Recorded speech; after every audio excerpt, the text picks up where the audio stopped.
ቅዱሳት አንስት ክርስቶስ ተንሥአ እሙታን በዐቢይ ኃይል ወሥልጣን አሰሮ ለሰይጣን አግዓዞ ለአዳም ሰላም እምይእዜሰ ኮነ ፍስሐ ወሰላም። በስመ አብ ወወልድ ወመንፈስ ቅዱስ አሐዱ አምላክ አሜን። በዓለም ላይ የምትኖሩ ኦርቶዶክሳውያን የእግዚአብሔር ልጆች ሰላም እግዚአብሔር ይብዛላችሁ።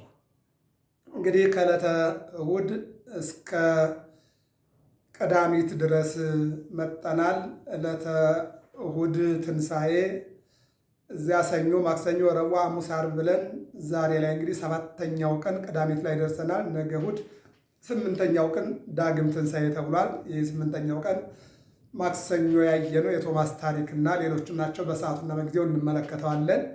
የዛሬው ዕለት ቅዱሳት አንስት ተብሏል ማለት ነው። ይሄ ቀን እንግዲህ በሴቶች ነው የተሰየመው ማለት ነው። በነገራችን ላይ ወንዶች ቀራንዮ ላይ ተገኝተው ስጋውን ቅዱስ ስጋውን አወርደው አጥበው ገንዘው እንዲቀብሩ ተፈቅዶላቸዋል። ሴቶች ደግሞ ትንሣኤውን እንዲናገሩ ተፈቅዶላቸዋል ማለት ነው። ለዚህ ነው ቅዱስ ያሬድ እንደዚህ ይለናል ለደቀ መዛሙርቱ፣ አንድም ለመላእክት ሊቃነ መላእክት እንዳልነገረ፣ ነገር ግን ከሚያስፈሩ ግሩማን መላእክት ይልቅ እነሆ ሴቶች ያዩት ዘንድ ትንሣኤውን ፈቀደላቸው።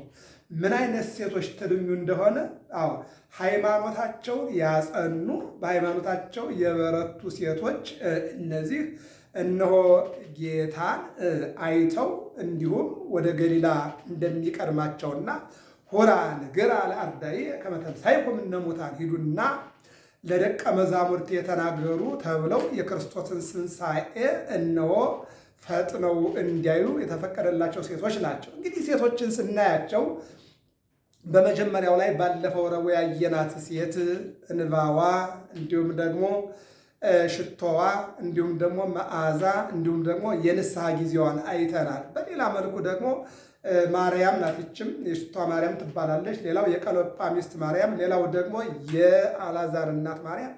እነዚህ ሁሉ በቀራንዮ ሲሰቀል ዮሴፍና ኒቆዲሞስ ቅዱስ ሥጋውን አውርደው ሲቀብሩ በርቀቱ ነው ከድንግል ማርያም ጋር ይመለከቱ ነበር ይላል። እስከሚነሳ ድረስ ጥቁር ለብሰው እያዘኑ ትንሣኤውን ተስፋ አድርገው እነሆ ሐድ ላይ ሆነው ያዝኑ ነበረ፣ ይተክዙ ነበር ይልና ይልቁንም በመጀመሪያው ቀን በመንፈቀ ሌሊት አንድም ሁለትም እየሆኑ እስኪነጋ ድረስ ጨለማ ሳይበግራቸው ወደ መቃብር ገስግሰው መነሳቱን ለማየት የሄዱ ብዙዎች ናቸው ይልና ይናገራል። የማርቆስ ወንጌል ምዕራፍ 16 ከቁጥር 1 ጀምሮ ስንመለከት ወበእሑድ ሰንበት ጌሰት ማርያም መግደላዊት በጽባሕ ኀበ መቃብር እንዛዲ ጽልመት ወረከበት እምነቱተ ማእከ መቃብር ይላል። የዮሐንስ ወንጌል ምዕራፍ 20 ከቁጥር 15 ጀምሮ እንዲሁም የማርቆስ ወንጌል ምዕራፍ 16 እንዲሁም የማቴዎስ ወንጌል ምዕራፍ 28 የሉቃስ ወንጌል ምዕራፍ 24 ላይ የምናገኘው ታሪክ ነው። በተለይ ደግሞ የማቴዎስ ወንጌል ምዕራፍ 28 ቁጥር 2 ላይ ተንሥአ በከመ ይቤ ይሃሎ ዜ እነ ማርያም ወደ መቃብሩ በመጡ ጊዜ ሀደት ራስ ወሀደት እርጋጸ፣ አንድ መልአክ በላይ አንድ መልአክ በታች ሆነው ያያሉ። ነጫጭ ልብስ የለበሱ ናቸው። መድኃኔ ዓለም ግን አቀብተ መቃብር አይላፍ እንበለ ይስምዑ ቀርነ ጽዋኤ፣ 400 እነሆ ጉልባታቸው የበረታ ጦንቻቸው የፈረጠመ የተመረጡ መቃብሩን እንዲጠብቁ የተደረጉ ነበሩ። እንደገና ደግሞ በሴቶች አቅም የማይነሳ ትልቅ ድንጋይ በመቃብሩ ላይ ተደርጎ ነበረ። ወአንኰርኰራ ለይእዜብ ወነበረ ዲቤሃ ዐቢይ መልአክ፣ ድንጋዩን መልአኩ አንከባለለው። እንዲሁም ደግሞ 400 እነዚያ ጠባቂዎችን እነሆ ወቀተለ ጸሮ በድሬሁ፣ ጠላቶቹን ወደኋላ መታ ብሎ ቅዱስ ዳዊት እንደተናገረው ወተንሥአ እግዚአብሔር ከመ ዘንቃዕ እምንዋም፣ ከኃይለኛ እንቅልፍ ወከመ ኃያል ወህዳገ ወይን፣ አደገኛ ወይን ጠጅ ጠጥቶ ተኝቶ ድንገት እንደሚነሳ ሰው እነሆ እግዚአብሔር ተነሳ ይልና ወይን በጠጣ ሰው ወይም በተኛ ሰው ይመስለዋል ትንሣኤውን። ይህን መተርጉማን በሶስት መልኩ ተናግረውታል። አንደኛው ሰው የሚተኛው ከነነፍሱ ነው። ከነነፍሱ ነው የሚተኛው ማለት ነው። ለተኛ ነው ብሎ የእንቅልፍ ጊዜውን ይዞ ነው የሚተኛው። ጌታም እነሆ ወደ መቃብር የወረደው በስጋው ቢሞት በመለኮቱ ሕያው ነው ማለት ነው። አንዴ ነው። ሁለተኛው ደግሞ ሰው የሚሞተው እነሆ እንደሚነሳ አውቆ ነው። ጌታችን መድኃኒታችን ኢየሱስ ክርስቶስ ወደ መቃብር የወረደው አስቀድሞ ንስትው ለዝንቱ መቅደስ ወአነሥኦ በሳልስት ዕለት፣ ይህም መቅደስ አፍርሱ ሰውነቱን ነው በሦስተኛው ቀን አነሳዋለሁ ብሎ ነበረ።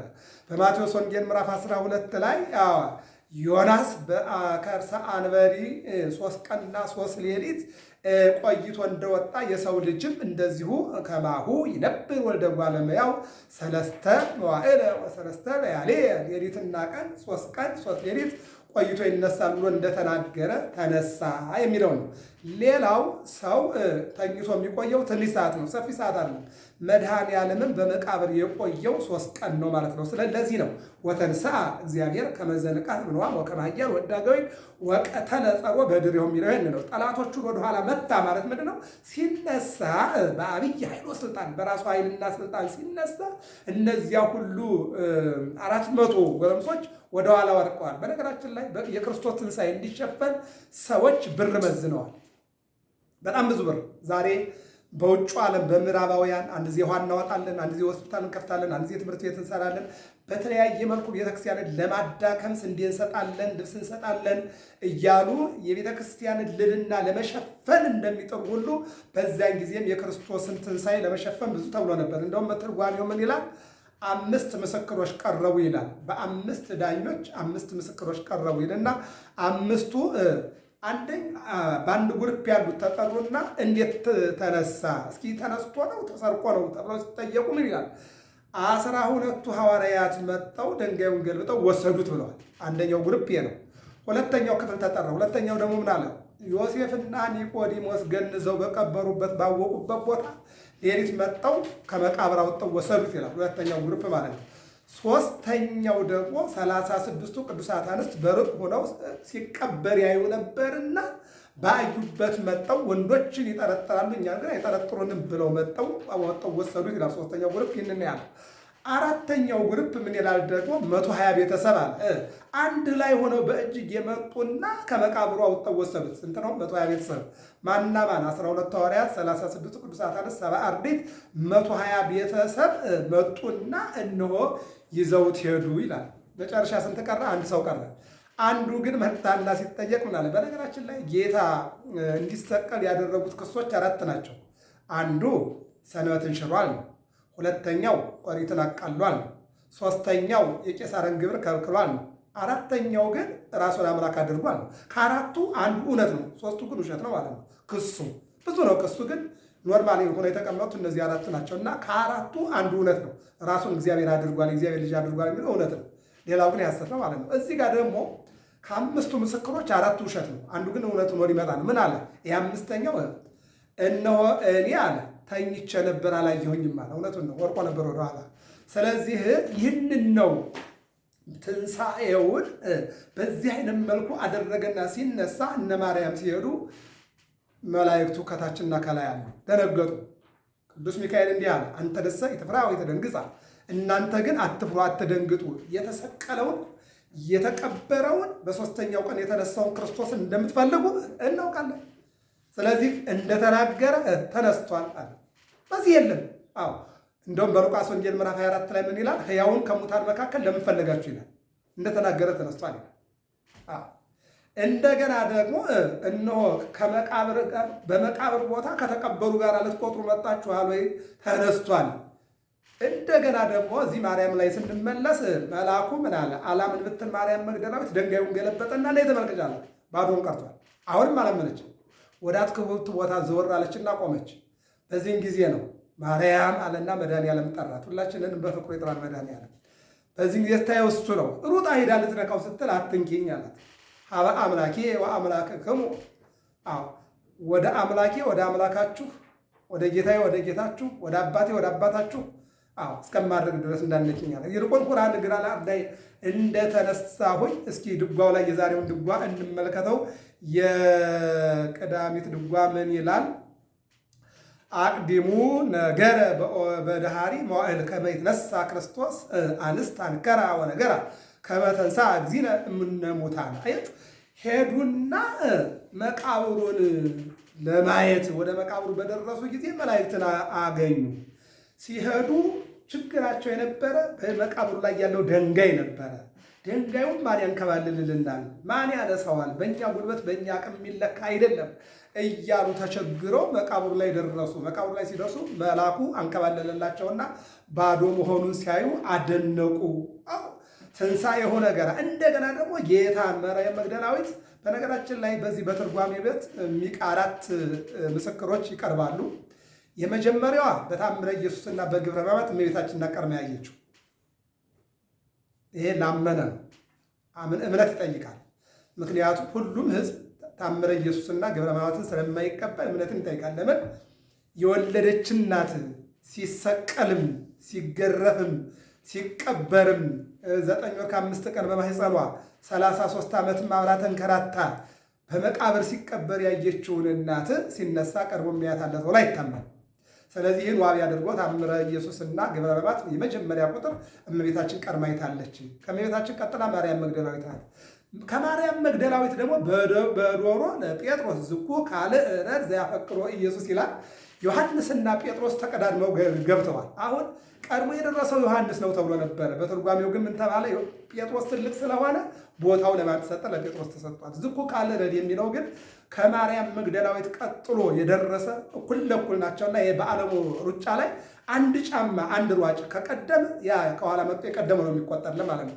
ስለዚህ ጴጥሮስና ዮሐንስ ጎን ለጎን ቢደርሱ ለጴጥሮስ እድሉ ተሰጥቶት እንግዲህ ሶስተኛ አንደኛ እመቤታችን ናት፣ ሁለተኛ ማርያም መግደላዊት ናት፣ ሶስተኛ ደግሞ ጴጥሮስ ነው። ከዚያ ዮሐንስ ወንጌላዊ ተብሎ ተቀምጧል ማለት ነው በትርጓሜው። ስለዚህ በአጭሩ እነዚህ ሁሉ አይተዋል። ከዚህ በኋላ ግን ማርያምን ምን አላት? ጌታ ሁራ ንግራ ለአርዳዬ፣ ሂዱና ለደቀ መዛሙርቴ እንደተነሳው ተናገሩ አላቸው። ሴቶች ሄዱና ምስክር ሆኑ ይላል። አንድ ነገር እንጨምር። ምን ይለናል? እዚሁ የቅዱስ ያሬድ ድርሰት ላይ አባቶቻችን ባስቀመጡትና በዕለቱ እንዲባል በተናገሩት ማለት ነው። በከመ ጽሑፍ በወንጌል ዘይቤ ቃለ ሕይወት ዘላለም ብከ ለዓለመ ዓለም አንሳ ለነ ቀርነ መድኃኒትነ ይልና አቡኑ ምን ይላል? እምድረ ተንሥአ እሙታን ይላል። ከሙታን ተለይቶ ከተነሳ በኋላ አስተርአዮን ቀዲሞ አስቀድሞ ለሴቶች ታያቸው ይላል። ይሄ ድጓው ነው። እንግዲህ ምን ይላል? እምድረ ተንሥአ እሙታን፣ አስቀድሞ ከሙታን ተለይቶ ከተነሳ በኋላ ትንሣኤውን ለሴቶች አሳያቸው። አንድም ፈቀደላቸው፣ አንድም እንዲመሰክሩ መረጣቸው የሚለውን ይወስዳል። ለአንስቲልና ምንድነው? ለማርያም መግደላዊት ይላል። አሁን ድጓ አይደለም፣ ለማርያም መግደላዊት ይቀጥልና ለሳራ ወለሰሎሜ ወለኩሎን ቅዱሳት አንስት።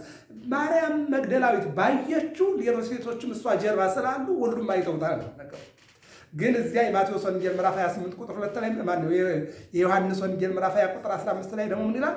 ሴቶች ወደኋላ ፈቀቅ ብለው ሲቆሙ፣ ማርያም መግደላዊት ግን ወይኑ ቦታ ሆና እውነት ነው ተነስቷል አልተነስታም፣ ወይስ ደግሞ ወደ ሌላ ቦታ ወስደውታል?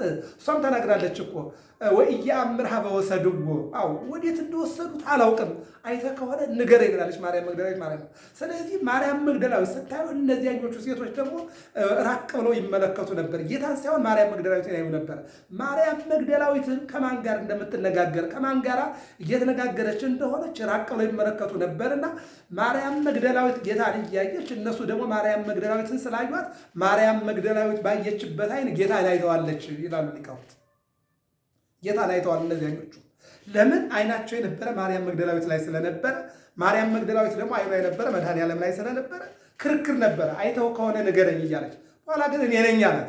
በዚህ ጊዜ ነው ረቡን ያለችና ወርዳ ልትይዘው ስትል አትንኪኝ አላት ማለት ነው። ስለዚህ እነሆ ቀዳሚት እነዚያ አንዳንዶቹ ሽቶ ይዘው የመጡ፣ አንዳንዶቹ እንባቸውን ይዘው የመጡ፣ አንዳንዶቹ ደግሞ ጨለማን ያልፈሩ፣ አንዳንዶቹ ደግሞ ግርፋቱን አይተው ያለቀሱ፣ አንዳንዶቹ ደግሞ ከድንግል ማርያም ጋር ያልተለዩ ለሁለት ለሶስትም ለአምስትም እየሆኑ የክርስቶስ መከራ መከራችን፣ ስቅለቱ ስቅላታችን፣ ለእኛ ብሎ ሁሉ መከራ ደረሰበት እያሉ ይከታተሉ የነበሩ ሴቶች፣ ለእነዚያ ሴቶች ቀዳሚት መጠሪያ ሁና ተሰጣቸዋለች ማለት ነው። አዎ እንደውም ዝማሬው ምን ይላል? የቅዳሜው ዝማሬ እንዘ የሐውራ ይንግራሆሙ ለአርዳኢሁ ለደቀ መዛሙርቱ ሊናገሩ አንድ ሆነው ሲሄዱ ይላል ቅዱስ ያሬድ። ዝማሬ ማለት በነገራችን ላይ ቅዱስ ያሬድ 5 ድርሰቶች አሉት። ድጓ ነው፣ ዓመቱን የሚነገር ቃለ እግዚአብሔር ነው። ጾመ ድጓ ነው፣ አብይ ጾም ላይ የሚነገር ከድጓ የወጣ አንድ ክፍል ነው። ዝማሬ ማለት ስጋው ደግሞ በሚታደልበት ሰዓት ሁልጊዜ 5 ክፍል ያለው የሚነገር ቃለ እግዚአብሔር ነው ማለት ነው። ዝማሬ ማለት መዋሥዕት ማለት ደግሞ ሙታን የሚሸኙበት ነው ማለት ነው። ምዕራፍ ማለት ደግሞ ዓመት እስከ ዓመት የሚዘም ዜማ ነው ማለት ነው። እና በዚህ በዝማሬው ላይ ምን ይላል ቅዱስ ያሬድ? እንደዚህ ይለናል። እንዘ የሐውራ ይንግራሆሙ ለአርዳኢሁ ጌታ በነገራቸው ወይም ባዘዛቸው ወይም ባመለከታቸው መሰረት ለሐዋርያት በጽርሐ ጽዮን በአልዓዛር እናት ቤት ሊናገሩ ሲሄዱ አስተራዮን እግዚእ ወይቤሎን ጌታ ታያቸውና እንዲህ አላቸው ይላል። ይሄ ደግሞ እንደው ዝማሬው ደግሞ በጣም ሰፋ አድርጎ ነው ያመጣው። ምን አላቸው? ሰላም ለክን ይትፍርሃ ወይትደንግጻ፣ ሰላም አላችሁን? አትፍሩ አትደንግጡ አለና ናሁ አነ ወክወ ለዓለም፣ እኔ ዓለምን አሸንፌዋለሁ። እኔ ዓለምን አሸንፌዋለሁ። አነ መንስኢ ወአነ ማሕየዊ፣ የተነሳውም እኔ ነኝ ሕያውም እኔ ነኝ። አዎ እኔ በኩረ ኮነ እሙታን፣ ይልቁንም የትንሣኤያችሁ በኩር ሆኜ ተነስቻለሁኝ ይልና በዕለተ ሰንበተ ክርስቲያን፣ አዎ በሰንበተ ክርስቲያን በዚች ዕለት ድል አድርጌ ተነስቻለሁና ይልቁንም ሂዱና በአንድ ቤት ሆናችሁ ጠብቁ አላቸው ይልና አነ መንሥኢ ወአነ ማሕየዊ አነ ውእቱ ኅብስተ ሕይወት ዘወረደ እምሰማያት፣ ከሰማይ የወረድኩኝ እንጀራ።